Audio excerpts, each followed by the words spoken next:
Daemon's shocking violence in House of the Dragon Season 1 finale is just the beginning of the horrible acts he'll commit in his pursuit of revenge.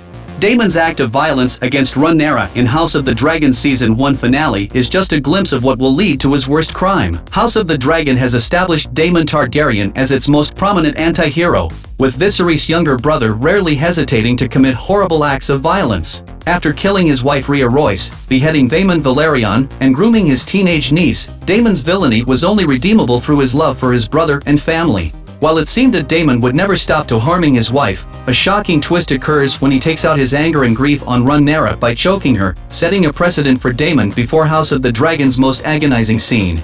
Choking Rhaenyra is just the beginning of Daemon's unrelenting violence in the Dance of the Dragons, as he'll soon arrange the most abhorrent event in the entire Targaryen civil war. Likely in House of the Dragon Season 2, Daemon will order the death of King Aegon II Targaryen's son, using Meisharia to hire the assassins known as Blood, a butcher, and Cheese, a rat catcher.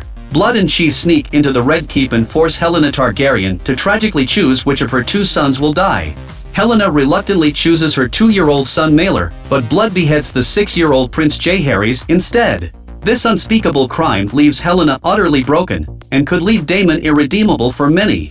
But the question remains why Daemon orders the death of Aegon's son in House of the Dragon? Well, unlike House of the Dragon's other villainous Targaryen, Aemon, the vulgar crime committed by Daemon is no accident. Following the news that Aemon killed Rhaenyra's son Viserys Velaryon, Daemon declares that he will avenge his stepson's death, a son for a son.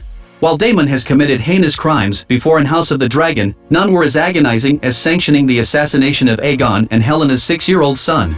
Daemon went to such extreme lengths due to the many betrayals already committed by the Greens, including murdering Viserys, as Daemon believes, stealing Rhaenyra's throne, and killing the 14-year-old Viserys. Daemon was already determined to begin a war, with Viserys' murder simply launching him to a new level of despicable vengeance. Although Daemon has shown a softer side with his family, his propensity for violence has always been close to the surface. Since House of the Dragon makes Daemon far more sympathetic than he was in George R.R. Martin's Fire and Blood book, the series needed to preface his horrible crime regarding Aegon's son by showing that he won't hesitate to harm anyone who stands in his path of vengeance, even if that means choking his wife Rhaenyra. Daemon's morality will continue to decay with each unforgivable act he commits, but none will be worse than his blood and cheese plot.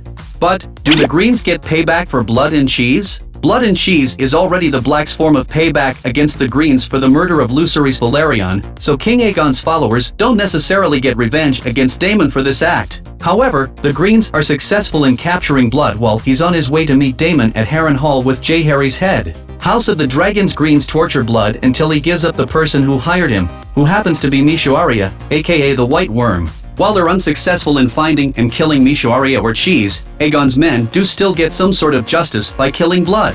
Aegon will not, however, take immediate revenge on the Blacks for Blood and Cheese.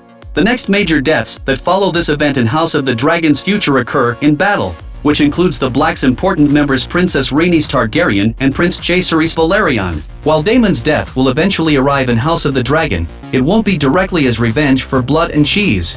Is this how House of the Dragon's biggest tragedies set up the show's best duel? Well, the first two major tragedies of House of the Dragon Civil War are the son for a son murders, with Rhaenyra's son Viserys being killed by Aemon while Aegon's son Jaehaerys is killed on behalf of Daemon. Aemon and Daemon's crimes won't go unpunished in House of the Dragon, with their desire for revenge on the other leading to the war's most epic battle. Toward the end of the Dance of the Dragons, Daemon and Aemon meet above the God's Eye Lake near Harrenhal, where they finally face off after eluding one another for some time. As Daemon flies on Coraxes and Aemon soars on Vhagar, the two Targaryens exchange words as the sun sets before battle. Aemon remarks that Daemon has lived too long, with Daemon responding, "On that much we agree." Caraxes and Vhagar then fight one another to the death until both fall toward the lake, with Daemon leaping from Coraxes to Vhagar, plunging Dark Sister into Aemon's blind eye, and plunging into the water below. While Daemon's remains are never found, the histories say that he, Aemon, Caraxes, and Vhagar all died in the battle above the God's Eye, which will undoubtedly serve as House of the Dragon's best duel.